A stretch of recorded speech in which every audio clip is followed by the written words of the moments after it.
have one of those moments where someone says something kind to you, something true, something generous, and instead of believing them, your brain just rejects it like a bad organ transplant?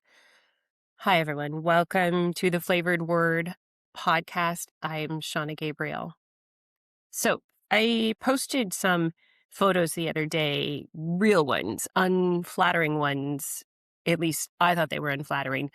But people said the nicest things. And instead of letting it land, I did what I always do. I wondered why I can't see what they see, why my brain insists on showing me the distorted funhouse mirror version of myself. Did it take some courage on my behalf to post those photos? Yeah, a lot. Alas, here we are. So today we're talking about that gap, the one between how we are seen and how we see ourselves. So why is it that we are our own worst critic when we should be our own best fan, our number one fan? Why is it that we can't see what other people see? You ever look at a picture of yourself from a few years back and start to wonder what your hangup was? Like, I can look at pictures of myself on social media, say, and remember the exact moment like it was yesterday. Remember exactly what I was thinking. And sadly, a lot of times I was too preoccupied with thinking I looked awful to enjoy the moment. I look back now and see some of those photos and wonder just what my problem was, because I look back and I think I looked great. So why couldn't I see the positive in me then, only now? Why does it take so long? I've never been one to be overly jealous, per se, of the way someone else looked. Uh, I was, however, incredibly envious of women with long, svelte legs. Actually, the correct term is probably more along the lines of despise than envy. Those endless limbs. Meanwhile, I had hamstrings that could, I don't know, probably tow a small vehicle. And then, thank you, Nike, I realized something. Those quote unquote thunder thighs I hated, they were the reason I could run so fast.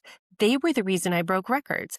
They were the reason I won best legs in school, which, yes, I'm still kind of proud of. If they could see me now, LOL. Funny thing, someone from high school messaged me a few years ago, like completely out of the blue. We hadn't talked in decades. He did the whole, hey, how are you? What have you been up to thing? And then he said, you still have those fabulous legs of yours.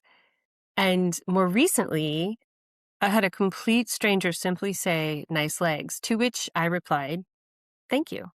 And before you get all up and mighty on me, just know that this is not the Shauna's So Awesome show, not even close.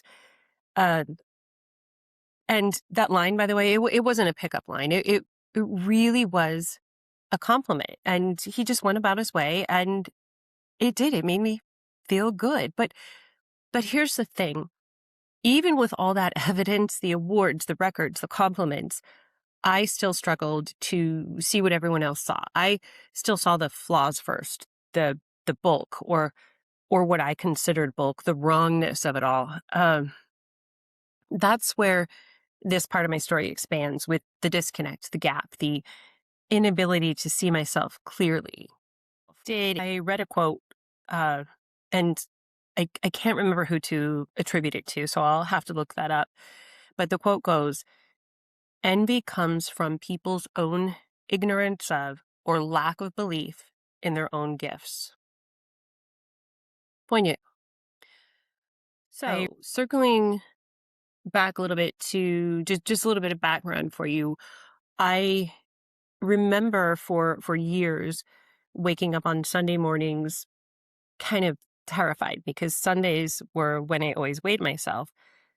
I mean, sure, there were times when I weighed myself umpteen times a day, but I remember thinking, what is everybody else doing? Are they debating if they want to frosted donut or a plain one. I used to wake up debating whether or not I should weigh myself. I've mentioned before that I have pages upon pages of journal entries of drafted blog posts that sometimes I come back to and reference for episodes. There's one from 6 or 7 years ago. I recently reread one that basically sums up the full load of my self deprecation, if you will. I'm going to read it to you in its entirety. It's not that long, but it gives you a clear glimpse, I think, into my story, or a much clearer vision, at least, than any paraphrased summary ever could. It goes like this. All morning long, I have wanted to weigh myself. Truth be known, the thought of a lower number on the scale is what prompted me out of bed at 5:53 a.m. on a Saturday of all days, but I didn't step on the scale, that is. I was just too damn afraid of what I might see, and I desperately wanted to have a good day, not one dictated by a number, by the monsters. Thing is, I feel okay. I'm not bloated. I didn't spend the night binge eating potato chips and drinking wine or anything else. In fact, the last few days, although I have eaten, I haven't overindulged. Last night it was homemade eggplant parmesan. The night before it was a vegetable stir fry. The night before that, salmon and asparagus. And all 3 days I had a protein shake for breakfast, followed with a tomato for lunch. Yes, I had wine with dinner, but only 2 glasses, not the whole bottle. Still, I was afraid to weigh myself, so I didn't. Thing is, had the number been low, I would have immediately felt sprite-like, like a fairy, light and fluttery and full of hope and positivity, and my day would have started with joy. But it was the fear of having the number be high that kept me from stepping on the scale. Because if it was too high, then the sullen face and the heaviness would have all but consumed me, and so I didn't. How absurd for a grown woman, an otherwise intelligent woman, to be afraid to weigh herself. So now the question is, how do I go about my day knowing full and well that tomorrow is Sunday and tomorrow I will step on the scale? Do I not eat dinner? Do I eat something very light and be worried all day about what tomorrow will bring? Do I not enjoy today because I'm afraid of tomorrow's number? Do I overconsume and force myself to vomit like in days of old and try to win the monsters over that way? That's the journal entry. And of course, the monsters, they always had an opinion, especially when it came to me deciding whether I was going to step on the scale. One would say, yes, weigh yourself. You barely ate yesterday. You worked out hard. You probably lost 5 pounds. Another, no, don't. It's going to be bad. It's always bad. And then another would always chime in with, why does it even matter? Spoiler, the monsters usually won. I'd get up, go to the bathroom, take off whatever I slept in that night, and I'd breathe out every spare bit of air I could possibly get out. And then, and only then, I'd step on the scale. Not once, 3 times, because apparently I believe in scientific accuracy when it comes to self-loathing, at least. If the number was lower than I thought, elated, I'd get back on just to prove myself and the monsters that indeed I really was.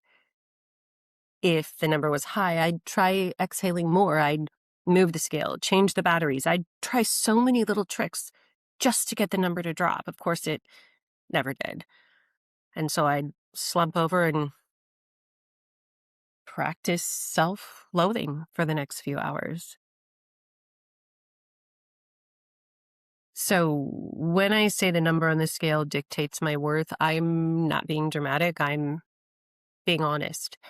And yet here's the twist. The mornings when I weighed what I considered an unworthy amount, more often than not, I would end up questioning myself because the day before, oftentimes I actually felt okay. I also wrote about that once, and I won't read you the entire post, just the opening. Goes like this. I took a picture of myself because I didn't feel like an ogre. I didn't feel fat or ugly or gross, and I thought maybe if I feel decent and I look decent, maybe the monsters are lying.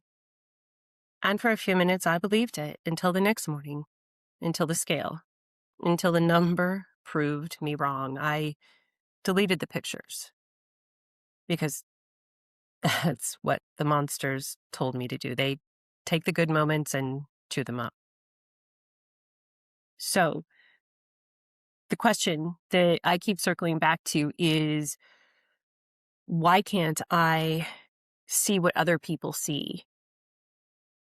Which also brings me back to those concert photos that I posted the other day that I mentioned in the beginning. Maybe I didn't mention that they were from a concert, but they were photos of me nonetheless. They were unflattering. They weren't curated. They weren't posed. They were sweaty, they were chaotic, they were mid-dance, mid-life, mid-moment, and people loved them. They saw joy, freedom, life. Me? I saw everything I always see, but I posted them anyway, and maybe that's the work. Maybe the work isn't magically seeing ourselves the way others do. Maybe the work is choosing to believe them even when our brain tries to argue. Maybe the work is letting the truth in, even if it only gets in through the cracks, which I guess I wish I had a tidy bow for this one. I wish I could say I've conquered the monsters or that I've learned to see myself clearly. But I can't, not entirely. What I can say is this. I'm trying. I'm trying to trust the people who love me, even the strangers who have absolutely no investment in my overall life and complimenting me. I'm trying to believe the compliments, though, instead of dissecting them. I'm trying to see my legs the way Nike did, and I'm trying to see my body the way my younger self would have prayed to have it. Because I don't have to see it fully, not yet, to try to start believing in it. I'm allowed to trust the truth even when my brain disagrees. The monsters don't get the final say. To close, all I can say is that if any of this sounded familiar, you're not alone. And if you're one of those people who sees me more clearly than I see myself, thank you. I'm working on catching up. So thanks for listening and coming back around after my slight hiatus and reboot. I hope you continue to play along. I promise I am going somewhere with all of this. Tune in next week for more. We're going to discuss the origins of the monsters. And as for the full monologue, I don't know. But just remember, this isn't a scrapbook. It's unfiltered talk. Have a great rest of your day, everybody.